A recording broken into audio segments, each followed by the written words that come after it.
Welcome back mga kalapatids. Awa ko yung batang ibon. Pakulan natin yung mga alaga natin mga kalapatids. Lipad na. Labas. Lady RC. Labas. Nag-alangan pa lumabas ah. Lipad na. Ayaw mga kalapatids ah. Labas na. Balik ko na yung batang ibon si Panday. May itlog pa sa loob. Kanino kaya na naman yan? Eto nga yung mga alaga natin mga kalapatids. Lumilipad na. Si Lady RC nasa bubong. Kain ka na Panday. Mag-isa ka lang dyan. Tuka na. Wala kang kaagaw. Solong-solo mo. Kain ng kain. Kainin ko na si Padrino mga kalapatids. Buksan ko na. Kain na dyan Padrino. Hindi ka mo nalilipad. Kunin ko yung tubig mo. Palitan ko na. Ganadong kumain. Ang pangwala yung ibon. Eto mga kalapatids. Yung mga babaeng ibon nandito na. Mamaya magsisipagpasok ka na yan mga kalapatids. Yung dalawang batang ibon lumilipad pa. Eto papasok na ang babaeng stichelbout mga kalapatids. Tumalo na.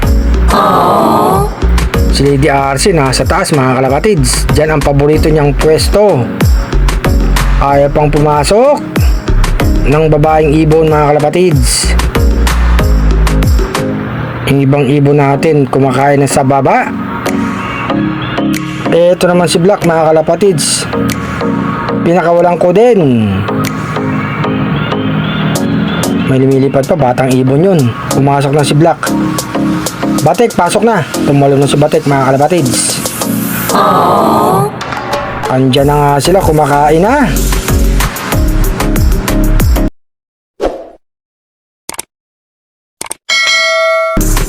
Eto si Lady RC. Papasok na yun mga kalapatids. Talo na Lady RC. Ayun, nasa loob na mga kalapatids. Kompleto na nga mga ibon natin mga kalapatids. Pinaronda natin sila mabuti. Walang ulan, tumigil mga kalapatids. Si Batik ko kain ng kain. Ang cute na ibon mga kalapatids. Anak ni Padrino. Kapatid ni Dilubasa mga kalapatids. Titingin pa si Batik. Kumain ka lang dyan Batik. Huwag ka na mahiya. Tuka ng tuka. Si Alak ng Gubat mga kalapatids. Ang aga bumaba. Papasok na yan mga kalapatids. Tumalo na. Ang batang ibon mga kalapatids. Anak ni RC Stichelbout. Ayan na siya oh.